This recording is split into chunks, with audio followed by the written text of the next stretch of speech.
Welcome, food lovers. Thanks for stopping by. You'll be glad you did for this one. Today's menu is the Thank God I Didn't Sleep With Him menu. It's a fun one, and it may apply to you, it may not. Maybe it applies to me, maybe not. But anyway, today's dish is the Looking for Love in All the Wrong Places. In other words, bedrooms. It's a Tuscan Grilled Chicken dish. So we start off with Greek yogurt and plain Greek yogurt, which is the best possible yogurt that you can buy. And organic, of course, is the best, the healthiest for you. Greek yogurt. Next, we have fresh rosemary. All right, so it's always best to use fresh herbs when you can. And so I'll just show you a little technique for chopping rosemary. And so first of all, you want to strip it like a tree. So you strip it going downwards like this. And I love the scent of rosemary. Okay, so it's like you're stripping a tree going downwards, down to the base, just like this. Simple. Stripping it just like that. All right, so that's enough rosemary, and then you just chop.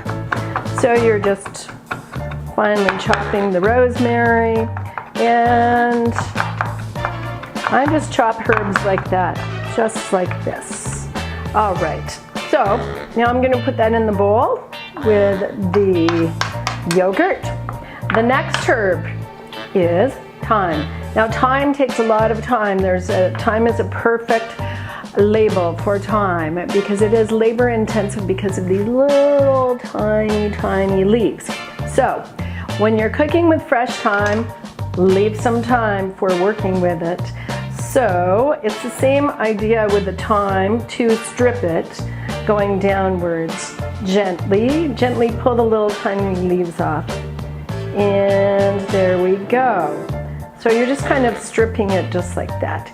It just takes a little more time than it does rosemary to get the same amount.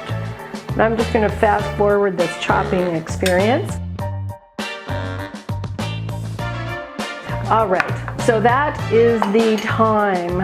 And so now I'm going to put that in the board. You probably noticed, or may have noticed, that I turn my knife upside down.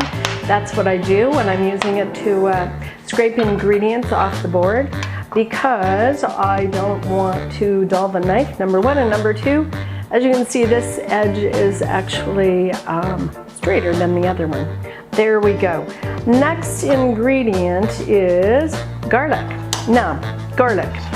So the best way to remove the garlic casing is, number one, taking your knife and going like that, flattening it, and then you take your garlic. Now in this case, the garlic is to be minced.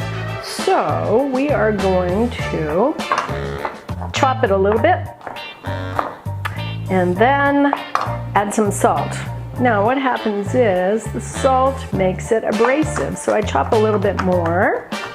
And now you would do this if you didn't have a garlic press. Okay, this is the manual way of doing it. All right, there we go. And then what you do is you get your garlic all together, and then you start to pull your knife towards you. And you can hear the abrasiveness of the salt.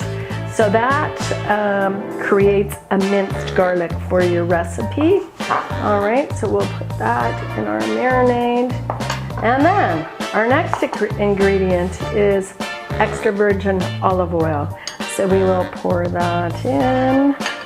And then, of course, we will season with salt and pepper. I always use Himalayan sea salt. It's pink and it's really good for you. So we'll just cook from the heart and put a pinch of that in. And then pepper, I always use freshly ground black pepper. And in this case, it's very coarse and very flavorful. There we go. As simple as that. That is your marinade for a taste of Tuscany. That is all there is to it.